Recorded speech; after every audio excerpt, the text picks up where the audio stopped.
خان صاحب، آپ سے متعدد مواقع پر گفتگو ہوئی ہے، ہم نے بھی خود آپ کے علم کو پڑھ کر کچھ آراء قائم کی، ان کو بھی لوگوں میں بیان کیا۔ ابوظہبی کے اندر ایک مندر کی تعمیر ہوئی، آپ کی خاص فکر ہے، خاص زاویہ ہے جس سے آپ اس پورے معاملے کو دیکھتے ہیں۔ جزیرہ نما عرب کی خصوصی دینی حیثیت مختلف مواقعوں پہ زیر بحث آتی ہے، خود آپ کی تفاسیر و کتابوں میں بھی زیر بحث آئی۔ نقطہ نظر آپ کا سامنے آ گیا اور امت باقی علماء کیا کہتے ہیں وہ بھی ہم نے دنیا کے سامنے رکھ دیا۔ اعتراض اور تنقید یہ پیش کی گئی ہے کہ غامدی صاحب ایک طرف بات کرتے ہیں نیشن اسٹیٹ کی، جدید دور کی اقدار کی، اس سے آہنگ ہو کر مسلمانوں کو جینے کا قرینہ اور سلیقہ پیدا کرنے کی، اور دوسری جانب خود ایسی دینی آراء رکھتے ہیں کہ جو کسی بھی طور پر اس دنیا، اس کا عہد، اس زمانے کی حرکیات، اس عرف اور اس تمدن سے میل نہیں کھاتا۔ میں تنقید کا کچھ ابتدائی حصہ آپ کی خدمت میں پڑھ کے رکھتا ہوں۔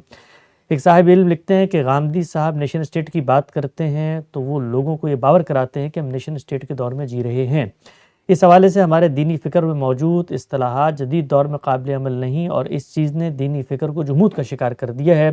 ان کی رائے میں دین میں ایسا کوئی حکم نہیں جو نیشن اسٹیٹ کی تردید میں ہو، اور اس بنیاد پر جدید دور کے پڑھے لکھے لوگ اس موقف کی تائید بھی کرتے ہیں اور غامدی صاحب کی فکر سے متاثر بھی ہوتے ہیں، اور عمومی طور پہ غامدی صاحب بھی اس بدلی ہوئی دنیا کے ساتھ چلنے کی بات کرتے ہیں اور اس حوالے سے روایتی فکر پر تنقید کرتے ہوئے بھی نظر آتے ہیں۔ اس نیشن اسٹیٹ کی حیثیت کو تسلیم کرتے ہوئے وہ یہ بھی فرماتے ہیں کہ نیشن اسٹیٹ میں ریاست کا کوئی مذہب نہیں ہوتا اور نہ ہی آئین میں کوئی مذہبی بات درج کی جا سکتی ہے، کیونکہ ایسا کرنا نیشن اسٹیٹ کے تصور کے خلاف ہوگا۔ لیکن غامدی صاحب نیشن اسٹیٹ کے اصول کو مان کر ہمیں جہاں لے جانا چاہتے ہیں خود اس سے منحرف ہو جاتے ہیں، اور وہ بعض پہلوؤں سے خود نیشن اسٹیٹ کے تصور کی نفی کرتے ہوئے نظر آتے ہیں۔ ابوظہبی میں مندر کی تعمیر پر ان کی مذمت اسی کی غمازی کرتی ہے۔ اب سب میں چاہتا ہوں ذرا چیز کو کھول کے تنقید کے ساتھ اندر اتر کے سمجھوں، اس رائے سے اوپر اٹھ کے۔ ایک دنیا کا ورلڈ آرڈر ہے، اس وقت بنا ہوا ہے، یونائٹڈ نیشن نے کچھ چیزیں بنائی ہیں، بنیادی انسانی حقوق کا چارٹر ہے، ممالک اس کے پابند ہیں۔ اس سب میں ایک دینی تصور ہے، آپ کا مان لیا وہ ٹھیک ہوگا، قرآن و حدیث پہ مبنی ہوگا، لیکن کل کوئی دینی تصور ہندوستان کی سرزمین میں پیدا ہو جائے، پرسوں کہیں اور پیدا ہو جائے، تو اس سے جو دنیا جہاں تک پہنچ چکی ہے، اب جو ورلڈ آرڈر وجود میں آ گیا ہے، ملک خود مختار ہیں، ایک طرح سے نیم خود مختاری بھی ہے، وہ سب کچھ تلپٹ ہو جائے گا، اور دنیا نے اتنا لمبا سفر طے کیا ہے ان مذہبی تصورات سے نکل کے، بنیادی جو اسٹیٹ اسٹرکچر اور کرافٹ بنا ہے اس کو پھر سے آپ مذہب کے ساتھ جوڑ رہے ہیں۔ اس میں سب سے پہلا سوال ہی یہی ہے کہ یہ قومی ریاست یا نیشن اسٹیٹ ہے کیا؟ اس کو پہلے علم و عقل کی روشنی میں سمجھنا چاہیے۔ اعتراض اگر کیا جا رہا ہے تو اسی سے کوئی تضاد نمایاں کرنے کے لیے کیا جا رہا ہے، چنانچہ پہلی ضرورت یہی ہے کہ اس کو سمجھ لیا جائے۔ میں نے بارہا توجہ دلائی ہے کہ اس سے پہلے دنیا میں دو طریقے اختیار کیے گئے۔ ایک یہ تھا کہ خدا کی زمین پڑی ہوئی تھی، کوئی قوم، کوئی قبیلہ سب سے پہلے وہاں پہنچ گیا، انہوں نے وہاں جا کے اپنی ایک حد بندی کر لی، اس کی سرحدیں متعین ہو گئیں، یہ اس قبیلے یا اس قوم کا وطن ہے۔ اس تصور سے ابتدا ہوئی ہے۔ اس کے بعد بڑے بڑے فاتحین پیدا ہونا شروع ہو گئے۔ وہ فاتحین اپنی قوموں کو لے کر اور بعض اوقات اپنی جماعتوں کو لے کر اٹھتے تھے اور بڑے علاقے فتح کر لیتے تھے۔ جن علاقوں کو وہ فتح کر لیتے وہی ان کی ریاست ہوتی تھی۔ اس ریاست کی سرحدیں ان کی فتوحات ہی متعین کرتی تھی۔ اگر انہوں نے آگے بڑھ کر دو اور ملک فتح کر لیے ہیں تو سرحدیں وہاں پہنچ جائیں گی، اور دو ملک کہیں شکست کھا کے کھو دیے ہیں تو سرحدیں پیچھے آ جائیں گی۔ یہ یاد ہوگا کہ مغلوں کے زمانے میں خود ان کی سلطنت کی سرحدیں کبھی برما کے پار چلی جاتی تھیں اور ادھر کابل تک پہنچ جاتی تھیں، اور کبھی پیچھے آ جاتی تھیں، کبھی ہندوستان کے سمندروں تک پہنچ جاتی تھیں اور کبھی دکن میں وہ اپنے مقبوضات کھو بیٹھتے تھے۔ تو فتوحات کے زمانے میں ریاستیں اسی طرح بنتی بناتی تھیں۔ چنانچہ یہ معلوم ہے کہ جب مسلمانوں نے فتوحات شروع کیں تو اس وقت بھی ان کی سلطنت ان کی فتوحات ہی متعین کرتی تھی۔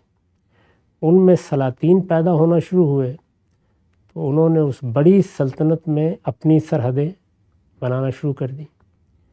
اس میں یہ خوارزم شاہی سلطنت کی سرحدیں ہیں، یہ سلجوکیوں کی سرحدیں ہیں، یہ عثمانیوں کی سرحدیں ہیں، یہ ہوتا تھا۔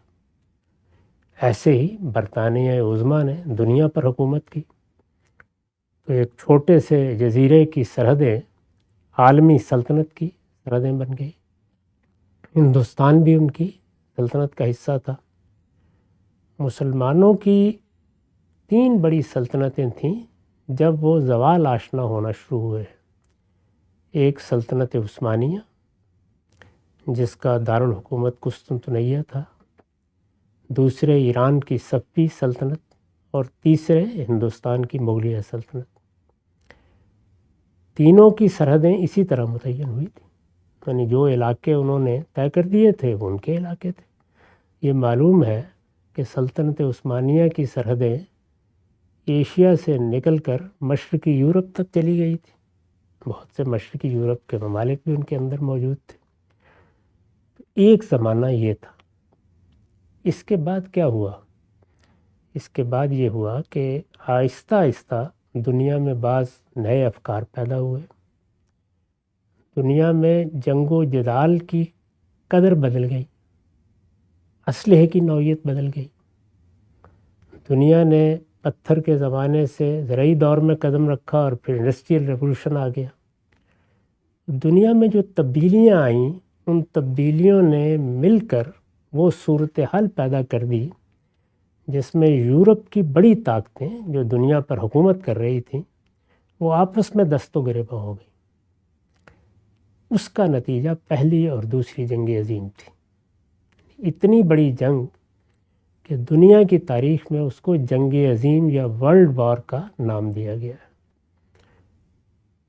پہلی جنگ عظیم نے آہستہ آہستہ یہ تصور پیدا کیا کہ اب شاید وہ دنیا نہیں رہی جس میں اس طرح نو آبادیات قائم کی جائیں، دوسری جگہوں پر جا کر قبضہ کیا جائے، پھر وہاں آبادی کو اپنے ماتحت رکھا جائے۔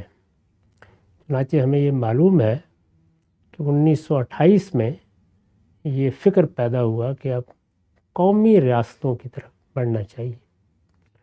قومی ریاست اس سے پہلے بھی موجود تھیں جیسے میں نے عرض کیا، لیکن ان کی کوئی پرواہ نہیں کرتا تھا۔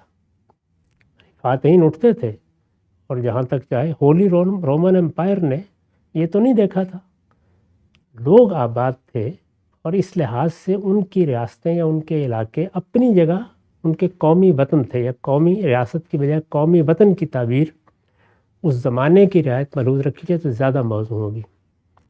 وہ قومی ریاستیں اور قومی وطن کس بنیاد پر بنے ہوئے تھے؟ وہ اسی بنیاد پر تھے جو قومیت کی بنیاد ہے۔ وہ کسی عالمگیر انسانی تصور پر بنے ہی نہیں تھے۔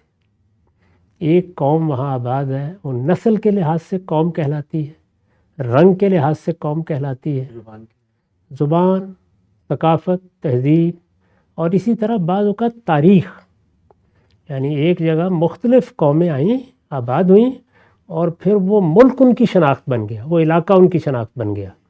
تو وطنی قومیت، نسلی قومیت، اسی طرح رنگ، زبان، ثقافت، ان بنیادوں پر قوم بن گئی۔ مذہبی بھی تھوڑی سی، کبھی کبھار، بہت کم ایسا ہوا ہے دنیا میں، زیادہ تر اسی بنیاد پر۔ سلطنتیں تو مذہبی بنیاد پر بنی، جیسے ہولی رومن امپائر ہے، لیکن قومی وطن تو انہی بنیادوں پر تھے۔ یہ انگریزوں کا وطن ہے، یہ حبشیوں کا وطن ہے، ایسے ہی ہے۔ تو یہ جو مختلف قوموں کے وطن تھے، انہی سے قومی ریاست کا تصور پیدا ہوا۔ یعنی یہ بات کہ بڑی بڑی سلطنتیں بنانے اور لوگوں کو مغلوب کرنے کی بجائے یہ مان لیا جائے کہ ہر قوم کا ایک وطن ہے، یعنی جس میں وہ بہت بڑی تعداد میں رہتے ہیں، صدیوں سے آباد ہیں، ان کے آباء و اجداد وہاں رہے ہیں۔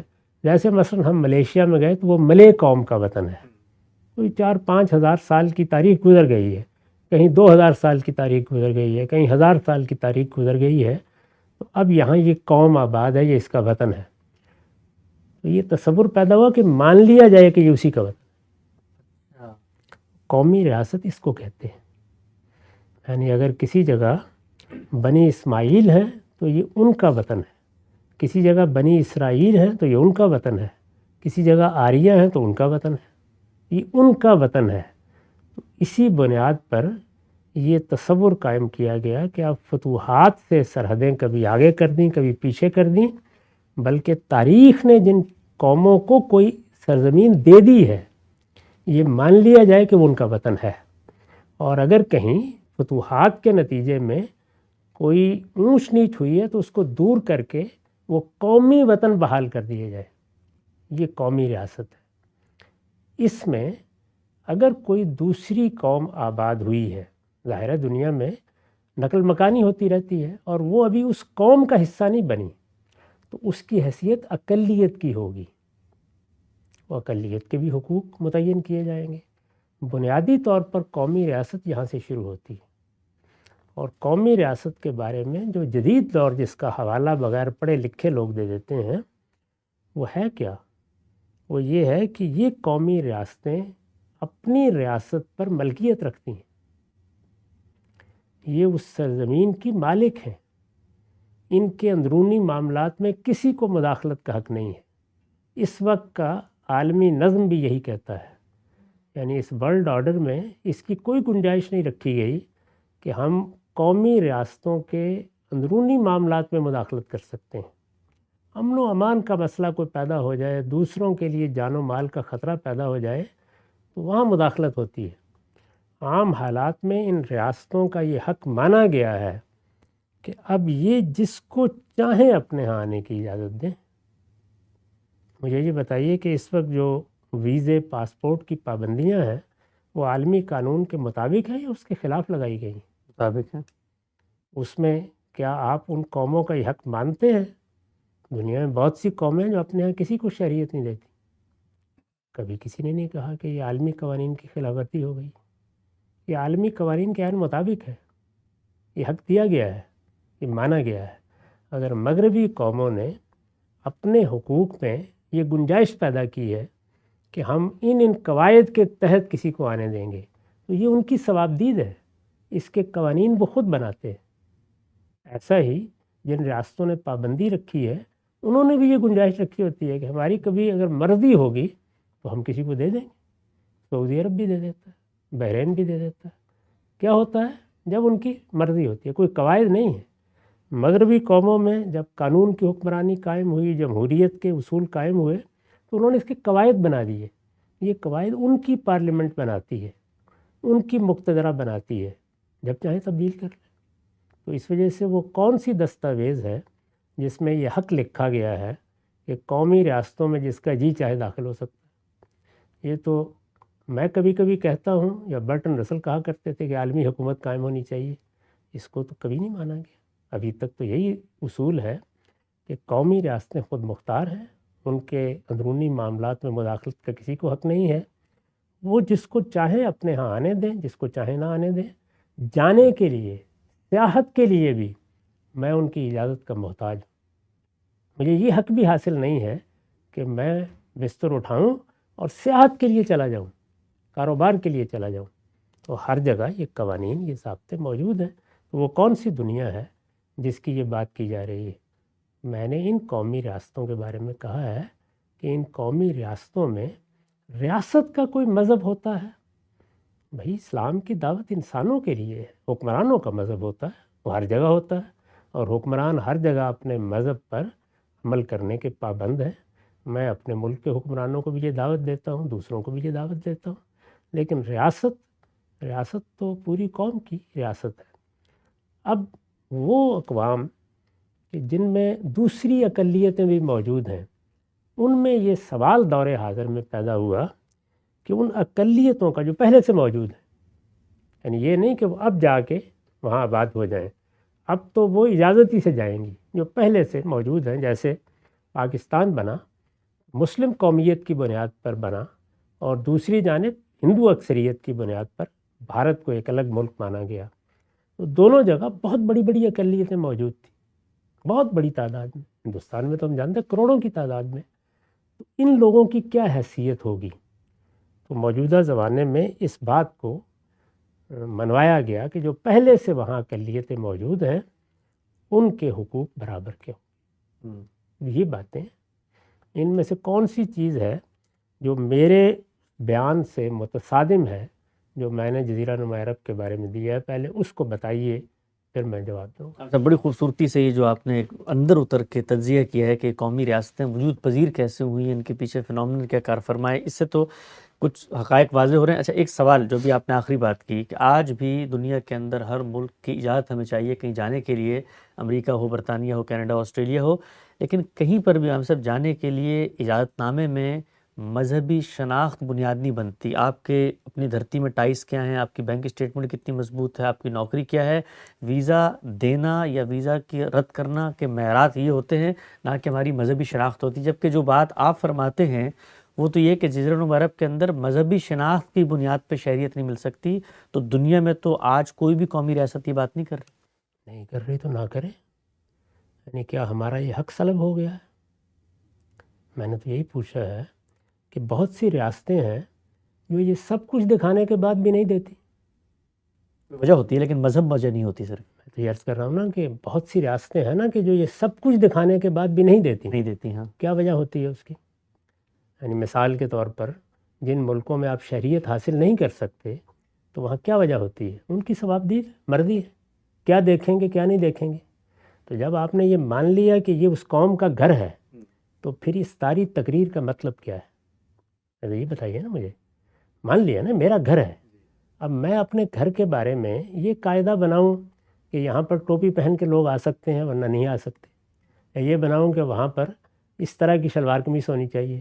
دنیا میں کتنی کلب ہیں جن میں لباس طے ہے، بنا لیا نا آپ نے۔ اچھا، ویٹیکن میں جا کے زمین خرید سکتا ہوں۔ تو دنیا بھر میں جو قومی ریاستیں موجود ہیں وہ اپنے ہاں باہر سے آنے والوں کے لیے قواعد بناتی ہیں، یہ قواعد ان کی مرضی ہے، جس طرح چاہے بنائیں۔ تو میں نے یہ بتایا تھا کہ جزیرہ نما عرب میری یا آپ کی بنائی ہوئی ریاست نہیں ہے، اس کو خدا کے آخری پیغمبر نے بنایا ہے اور اس کے حدود قیود طے کیے ہیں، اور وہاں پہلے دن سے ذریت ابراہیم آباد تھی، وہ وہاں آج آباد نہیں ہوئے، وہ 2100 قبل مسیح سے وہاں آباد ہے۔ دنیا میں شاید ہی اتنی پرانی تاریخ کوئی قوم بتا سکے۔ وہاں حرم ہے، اللہ کا گھر ہے، دنیا کی سب سے پہلی عبادت گاہ ہے، وہ اس کے متولی کی حیثیت سے تھے۔ انہوں نے اپنے زمانے میں یہود کے بعض قبائل کو، بعض مسیحیوں کو اجازت دے رکھی ہوئی تھی کہ وہ وہاں آ کے آباد ہو جائیں، جیسے ہم جانتے ہیں کہ یثرب میں بھی آباد تھے، خیبر میں بھی آباد تھے، ینبوع میں بھی آباد تھے، اسی طرح بعض سرحدی علاقوں میں مسیحی بھی تھے۔ اللہ کے آخری پیغمبر نے آ کر ان سب کو وہاں سے بے دخل کر دیا اور اعلان کر دیا کہ اس سرزمین میں یکون الدین کلہ للہ۔ یہ آج نہیں اعلان ہوا، یہ تاریخی اعلان ہے جو 1500 سال پہلے ہوا۔ ایک قوم وہاں اس اعلان کی امین بنا کے بٹھائی گئی ہے، وہ اس کا ملک ہے، تو ہم تو اس کو توجہ دلا رہے ہیں کہ اسے اپنی مذہبی ذمہ داریاں پوری کرنی چاہیے، کسی ریاست سے مخاطب نہیں ہے بلکہ اس سرزمین کے یا اس مسجد کے متولیوں سے مخاطب ہے۔ تو یہ تو ہمارا اندرونی معاملہ ہے، اس میں کون سا بین الاقوامی قانون رکاوٹ بن رہا ہے وہ بتایا جائے نا پہلے۔ یعنی کیا میرا استحقاق ہے کہ میں لازماً امریکہ میں آ سکتا ہوں، روکا نہیں جا سکتا مجھے، میں برطانیہ میں جا سکتا ہوں؟ نہیں، یہ اس قوم کا حق ہے، وہ اجازت دے رہے ہیں، اچھی بات ہے۔ کوئی قوم نہیں دے رہی تو کون سا بین الاقوامی قانون پابند کر رہا ہے اس کو کہ وہ اجازت دے؟ یہ میں نے بارہا کہا ہے کہ خدا کی زمین پر پابندیاں نہیں ہونی چاہیے، ابھی تو کسی نے نہیں مانی۔ اچھا، جو کچھ آپ نے کہا ہم سب خدا کی زمین پہ پابندیاں نہیں ہونی چاہیے، آپ ہی کے بیان کو معیار بنا لیتے ہیں، تو سب سے پہلے آپ سے مطالبہ کرتے ہیں کہ خدا کی زمین پہ پابندیاں نہیں ہونی چاہیے، اس لیے جزیرہ نما عرب میں غیر مسلموں کو آپ رہائش کی اجازت دیں، اس کے بعد ہم باقی پوری دنیا میں اس کو نافذ کریں۔ میرے جملے کو سنیں، خدا کی زمین پر پابندیاں نہیں ہونی چاہیے، یعنی دلیل کیا ہے؟ یہ خدا کی زمین ہے، وہ پابندی خدا نے لگائی، اچھا، تو اس وجہ سے خدا کی زمین پر خدائی پابندی لگا سکتا ہے۔ کسی اور کے پاس کوئی خدائی سند موجود ہے تو پیش کرے، اس کا ہم جائزہ لے لیں گے، لیکن وہ آج وجود میں نہیں آ سکتی، وہ صدیوں پہلے وجود میں آنی چاہیے، اس کو تاریخ بننا چاہیے۔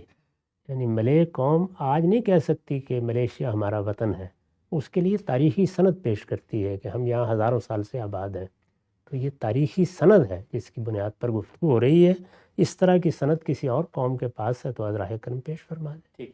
اچھا غام صاحب، میں نے تو مقدمہ پیش کیا تھا نیشن اسٹیٹ کے اصول پہ، آپ نے اسی رسی سے مجھے جھگڑ دیا کہ نیشن اسٹیٹ کے اصول کے مطابق بھی یہ کام جو ہے اگر کیا جا رہا ہے تو بالکل ٹھیک ہے، لیکن آپ خود اپنی تفسیر میں لکھتے ہیں کہ جزیرہ نما عرب کی جو حیثیت ہے اس کو آج کے دور کی قومی ریاستوں پر محمول نہیں کرنا چاہیے. تو ابھی مقدمہ آپ نے پورا ثابت کیا کہ قومی ریاست کے اس دور کے اندر بھی ان کی یہ پابندی قابل قبول ہے، تو پھر اس کو بھی قومی ریاست مان لینا چاہیے نا. یہ میں نے تو عرض کیا نا کہ وہ خدا کی بنائی ہوئی ریاست ہے، وہ کوئی قومی ریاست نہیں ہے. اس کی تاریخ یہی ہے، اس کو خدا کے آخری پیغمبر نے خدا کی ریاست قرار دیا ہے اور یہ کہا ہے کہ یہ حرم کی سرزمین ہے، اس سرزمین کی حیثیت مجموعی ایک مسجد کی ہے، اس میں اب شرک نہیں داخل ہو سکتا. تو یہ بات اعلان کے طور پر کہہ دی گئی، اور یہ اعلان 1500 سال سے پہلے ہے، کوئی آج نہیں ہم نے گڑھا. جس آدمی کو اس کی مخالفت کرنی تھی وہ 1500 سال پہلے کر لیتا، وہ ہو گیا.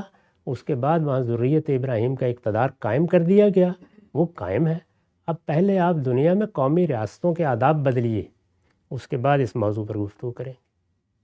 تو بالکل واضح ہو گیا. اچھا غام صاحب، یہ بات چلے سمجھ میں آتی ہے، آپ نے دنیا کے عرف، عالمی قانون، اس کے پس منظر میں بھی ایک طرح کی ہمارے پاس اس کی جسٹیفیکیشن، اگر ہم کوئی کام کر رہے ہیں اور خدا کی مقرر کردہ وہ سرزمین ہے، تقدس ہے اس کا، اس پس منظر میں بھی کر رہے ہیں، سب کچھ سمجھ میں آ گیا. لیکن یہ کام اگر ہم کر رہے ہیں تو پھر دوسروں کو بھی اجازت ہونی چاہیے. کل مثلا کوئی اٹھے امریکہ میں اور بائبل کا کوئی اقتباس نکال کے لائے کہ بھئی یہ سرزمین تو مسیحیوں کے لیے خاص ہے اور اللہ تعالیٰ کا یہ کوئی فرمان ہے، اس طرح کی کچھ چیز لے. انڈیا کے اندر تو بھی وہ شروع ہو گیا، وہ کہتے ہیں یہ تو رام کی جنم بھومی ہے، مقدس سرزمین ہے، یہ یہاں پر کیا. تو یہ سلسلہ تو پھر نہیں رکے گا، پھر تو دنیا واپس اسی پتھر کے دور میں جائے گی جہاں فاتحین جو ہے وہ سب کچھ کام کر رہے ہوں گے. اور اگر دنیا یہاں تک پہنچ گئی، کم سے کم آپ نے ٹیریٹریز کو ڈیفائن کر لیا ہے، تو اب تو جو لوگ موجود ہیں ان کو پھر نکالنے کی باتیں شروع ہو جائیں گی. تو اس میں تو پھر مسلمانوں کو بھی یورپ امریکہ میں مسجدیں پھر بنانے کی اجازت نہیں ملنی جی چاہیے. ہاں، ہم نے کسی کو نہیں نکالا وہاں سے، ہم تو داخل ہونے کے بارے میں بات کر رہے ہیں. جو وہاں موجود ہیں ان کی تاریخ بدلنے کا جو اقدام کرے گا دلیل اس کو دینی ہے. یہاں تو یہ کام 1500 سال پہلے ہو چکا ہے، بلکہ اس سے بھی 2000 سال پہلے ہو چکا ہے. 4000 سال کی تاریخ اس کے پیچھے ہے. یہ ایسے نہیں ہے کہ کل کو کوئی اٹھے گا تو کہہ دے گا، کل کو کوئی اٹھے گا تو جھوٹ بولے گا. پہلے اس کو اپنی تاریخی حیثیت ثابت کرنی ہوگی نا، کیا حیثیت ہے. تو اگر کوئی یہ کہتا ہے کہ یہ میری قوم کا ملک ہے تو باقی لوگوں کو اس نے کیوں آنے دیا تھا؟ کیسے نکالے گا ان کو؟ اس وقت بولنا تھا جب وہ آ رہے تھے. تو ہم 1500 سال سے بول رہے ہیں، نہیں آنے دیتے کسی کو. سرزمین عرب میں ہم نے نہیں داخل ہونے دیا کسی کو. داخل تو ہو گئے. سعودی عرب کے اندر 35 لاکھ کے قریب ہندو ہیں، ابو دھابی میں. ملازمت کرنے گئے، کاروبار کرنے گئے، ہمارے بلانے پر گئے. ایسا تو نہیں ہے خود بہت داخل ہو گئے ہیں یا وہاں کے شہری بن گئے ہیں. تو وہاں کی شہریت کسی غیر مسلم کو نہیں دی گئی، یہ کہا گیا ہے. یہ پہلے سے بنی ہوئی تاریخ ہے، تاریخ بنائی نہیں جاتی. یعنی آج میں کھڑا ہو کے نہیں کہہ سکتا کہ میں بھی ملے قوم کا ایک فرد ہوں یا میں بھی آریہ ہوں. تاریخ بن چکی ہے، یہ بنی ہوئی تاریخ پر گفتگو ہو رہی ہے. نئی تاریخ ایسے نہیں بنا کرتی. اس کے لیے پھر کوئی آسمانی فیصلہ ہی ہوگا. وہ ہو جائے گا تو بھائی وہ مجھ سے اور آپ سے پوچھ کر نہیں ہوا کرتا، پھر وہ خدائی فیصلے ہوتے ہیں. وہ جب رسالت میں آپ صلی اللہ علیہ وسلم کی بعثت کی صورت میں ہوا تھا تو کیسر و کسریٰ بھی اس کی مزاحمت نہیں کر سکے تھے. وہ جب ہو جائے گا تو ہو جائے گا. اچھا ہم سب، میں نے سوال بھی آپ سے پوچھا تھا، مثلا اس وقت اسرائیل یہ دعویٰ کرتا ہے کہ جی 3000 سال پرانی ہماری تاریخ ہے، ہمارے مقدس صحیفوں میں لکھا ہوا ہے یہاں پر ہیکل کی تعمیر ہو، ہماری مذہبی ذمہ داری ہے، لہٰذا لوگوں کو نکالو یہاں سے اور ہم اپنے اس پر قائم ہیں. تو یہ جو دعویٰ ہے، دینی دعویٰ، ان کے دین کے مطابق ان کا دعویٰ ہوگا، ہمارے دین کے مطابق ہمارا دعویٰ ہوگا. انڈیا کے اندر یہ بحث اب شروع ہو رہی ہے، کافی عرصے سے تو جاری ہے کہ بھئی یہ سرزمین اصل میں کس کی جنم بھومی تھی. ہم نے دیکھا اسی کی بنیاد پر اقدامات ہوئے. تو اس کا رستہ روکے گا کہاں سے؟ ہر کوئی اپنے اپنے خدا، اپنے اپنے مذہبی لٹریچر سے کوئی نہ کوئی دعویٰ نکال کے لے آئے گا. وہی عرض کیا نا کہ جو دعویٰ بھی لائے گا وہ تاریخ میں پرکھا جائے گا نا. یعنی دنیا میں استدلال کی بنیاد پر فیصلے ہوتے ہیں. تو یہود کا یہ دعویٰ کہ ابھی آج کل سامنے آیا ہے، یہ دعویٰ بھی ہزاروں سال سے موجود ہے. اس کی بھی ایک تاریخ ہے، وہ تاریخ لکھی ہوئی موجود ہے. بائبل جیسی کتاب میں وہی تاریخ بیان ہوئی ہے، قرآن نے اس کی تصدیق کی ہے اس تاریخ کی. تو اس وجہ سے جب کوئی تاریخ اس طرح بنتی ہے، اپنی ایک حیثیت رکھتی ہے. ورنہ کیا ہے؟ ورنہ یہ کہ خدا کی زمین ہے، میں کل یہ کہوں کہ انگریز وہاں سے نکلیں برطانیہ سے، مجھے آنا ہے وہاں پہ. بھائی سارے دعوے کسی تاریخی پس منظر پہ ہوتے ہیں نا. یہ ایسے نہیں ہوتے جیسے بچوں کے کھیل ہیں، میں نے اٹھ کے کر دیا، آپ نے اٹھ کے کر دیا. ان کا یہ دعویٰ تھا، اس دعوے کو پذیرائی بخشی ہے دور حاضر کی بڑی طاقتوں نے۔ پہلی جنگ عظیم کے بعد ان کے اس دعوے کو مان لیا گیا۔ اس سے پہلے بھی 2 مرتبہ تاریخ میں مانا جا چکا ہے، اور دنیا کے اس وقت کے بڑے بادشاہوں نے ان کو دوبارہ داخل کیا اور وہاں جا کے آباد کیا۔ اس آباد کاری میں کیا بے انصافی ہوئی ہے، کیا غلطی ہوئی ہے، کیا چیز کیسے ہونی چاہیے تھی، اس پہ بحث ہو سکتی ہے، لیکن یہ ان کا دعویٰ ہی تھا جس کی بنیاد پر برطانیہ عظمیٰ نے ان کو وہاں آباد ہونے کا موقع دیا ہے۔ تاریخی دعوے ہی اصل میں فیصلہ کن ہوتے ہیں۔ بالکل واضح ہو گیا۔ چند ضمنی سوالات کا ہم سب آگے بڑھاتے ہوئے یہ بیان کیجیے گا، یہ جو جزیرہ نما عرب ہے، آج ہم بڑے شان و شوکت کے ساتھ وہاں جاتے ہیں، بڑی بلند عمارتیں، بڑی ترقی یافتہ قومیں، ان کے پاس پیسہ بھی اور دنیا بھر میں وہ مدد بھی کر رہے ہوتے ہیں، لیکن یہی عرب کے بدو چرواہے تھے، ننگے بدن ننگے پیر، کچھ بھی نہیں تھا ان کے پاس۔ ان کو انہی غیر مسلموں نے جا کر آباد کیا۔ آپ دبئی کو دیکھیں، ابوظہبی کو دیکھیں، کویت کو دیکھیں، قطر کو دیکھیں، عمان کو دیکھیں، سعودی عرب کو دیکھیں، تیل نکالنے والے گورے بیٹھے ہیں، مشیر گورے غیر مسلم۔ تو ایک دنیا کے اندر ایک غیر مسلموں نے اگر آپ کی اتنی بڑی حمایت کی ہے، آپ کے ملکوں کو بنا دیا ہے، تو آج ہم ان کو کس منہ سے کہیں گے کہ بھئی یہ اس سرزمین میں تمہیں آباد ہونے کی جاتی ہے، نکل جاؤ یہاں سے؟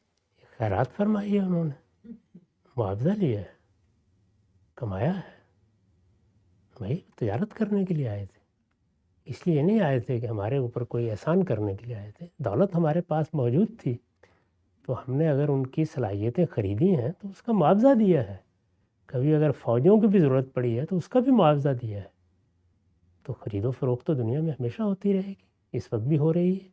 جس کا جی چاہے ہماری صلاحیتیں خرید لے، لیکن جائز خریداری ہونی چاہیے، تو کوئی ناجائز کام نہیں ہوا۔ جائز طریقے سے آپ کے پاس ایک ہنرمندی ہے۔ میں روز اپنے گھر میں ایک آدمی کو بلاتا ہوں، اسے کہتا ہوں یہ ذرا بجلی کا سوئچ ٹھیک کر دینا، مجھے نہیں ٹھیک کرنا آتا، پیسے دیتا ہوں نا اس کے لیے، وہ وہاں بیٹھ جائے آگے۔ چونکہ مجھے یہاں بلایا گیا ہے اور میں نے سوئچ ٹھیک کر دیا ہے اور ایئر کنڈیشنر صحیح کام کرنے لگ گیا ہے، اب میں یہاں رہوں گا، یہ کیا استدلال ہے؟ تو ہم سے وے آؤٹ کیا ہے؟ مثلا آپ کو آج بنا دیا ہم نے جزیرہ نما عرب کا حکمران، اور آپ نے قرآن کی ہدایت پہ عمل کیا۔ 35 لاکھ کے قریب غیر مسلم کہتے ہیں سعودی عرب کے اندر ہیں، پھر ابوظہبی، قطر، عمان، ان کی تو ابھی یعنی اگر سب ملکوں کو ملا لیں تو اکثریت غیر مسلموں کی بن جائے گی۔ تو آپ کیا ایک فرمان جاری کریں گے کہ جی ان سب کو یہاں سے نکال دیں، تو پھر ان کا ملک کا نظام کیسے چلے گا؟ دیکھیے بات یہ ہے کہ جو نص ہے وہ وہاں بھی مستقل شہریت کے بارے میں ہے۔ یہ تو سد ذریعہ کا اصول ہے جس پر گفتگو کی جاتی ہے کہ آپ یہ کام کریں گے تو اس سے خرابی کے پیدا ہونے کے امکانات پیدا ہو جائیں گے۔ تو اس میں 2 رائیں ہو سکتی ہیں، گفتگو بھی ہو سکتی ہے، لیکن مستقل شہریت اس سرزمین کی کسی غیر مسلم کو نہیں مل سکتی، اور مسلم کی حیثیت سے وہاں پر عرب قوم کے حقوق بھی الگ نہیں ہیں۔ قرآن کا ارشاد ہے سواء العاکف فیہ والباد، اس سرزمین سے متعلق ہر مسلمان کا یکساں حق ہے۔ اگر مستقل شہریت نہیں مل سکتی، عارضی طور پہ لوگ رہ رہے ہیں 10 سال، 15 سال، 20 سال، تو ظاہری بات ہے ان کو کوئی مذہبی تصور ہے، کسی مورتی، کسی بت کو وہ پوچھتے ہیں، تو وہ کیا اس دوران وہاں پہ نمازیں پڑھیں گے ہمارے ساتھ؟ اسی لیے میں نے عرض کیا تھا نا کہ آپ کو یہ نہیں کرنا چاہیے تھا، اگر کیا ہے تو پھر تو آپ کو اجازت دینی پڑے گی۔ یعنی پہلے آپ نے ایک غلط کام کیا، اب اس غلط کام پر آگے جو نتیجہ نکلنا ہے اس کی تو میں نفی نہیں کروں گا، میں تو یہ کہہ رہا ہوں کہ یہی نہیں کرنا چاہیے تھا۔ ایک نقطہ نظر بالکل واضح ہو گیا۔ جزیرہ نما عرب بالخصوص ابوظہبی کے اندر جو مندر کی تعمیر ہوئی، کیا یہ تصور گاندھی صاحب جو آراء پیش کرتے ہیں قومی ریاست کے رائے تصور کے خلاف ہے؟ بڑی زبردست اور دقیق گفتگو آج ہوئی۔ انشاءاللہ اس کے کچھ اور ضمنی پہلو آئندہ بھی زیر بحث لائیں گے۔ وقت ختم ہوتا ہے، دوبارہ حاضر خدمت ہوں گے، اب تک آپ کا بہت شکریہ۔